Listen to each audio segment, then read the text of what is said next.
In the age of COVID-19, his election rallies would drive in and socially distance I'm a winner! supporters in his speeches instead of recording.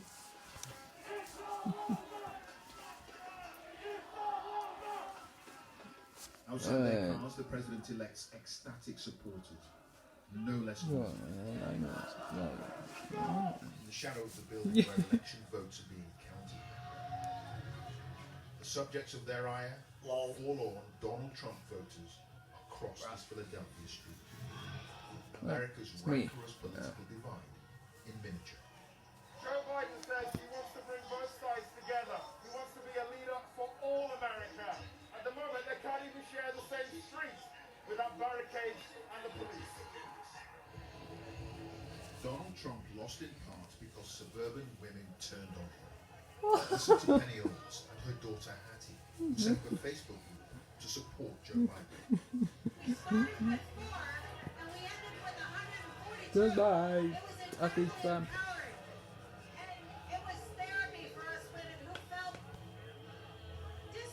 disregarded. I'm a woman in my 20s, and it's just really important for people my age to be behind someone who supports us to the full. But Tim Trimble, who once called Essex home, says Donald Trump's fight isn't over. He has not lost the election. I think because BBC and CNN and ABC calls it, that's irrelevant.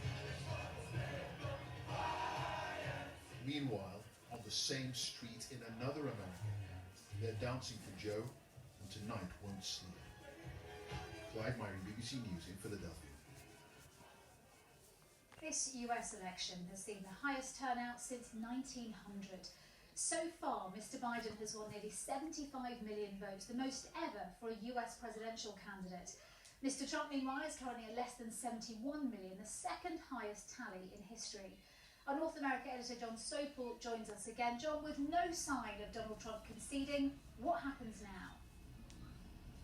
Yeah, well, it's not like UK elections, because in UK elections, the removal people would have arrived outside Downing Street the next morning to take out all their possessions. Donald Trump is the president until January the 20th. So Joe Biden, in the meantime, what he'll be doing is he will be assembling a task force to deal with the coronavirus outbreak, something he said is sensible. He'll be looking at who the key cabinet picks will be. He will be proceeding as if there is no fly in the ointment, there are no challenges ahead. He will want the momentum to be there that he will take over as president in January, and already world leaders are flocking to him. Donald Trump has a different set of calculations to make.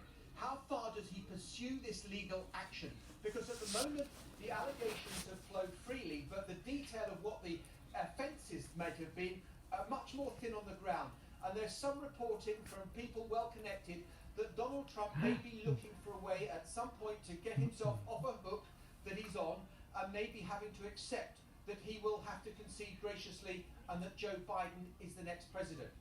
There are celebrations going on in the big cities like Washington. This is Black Lives Matter Plaza earlier on today.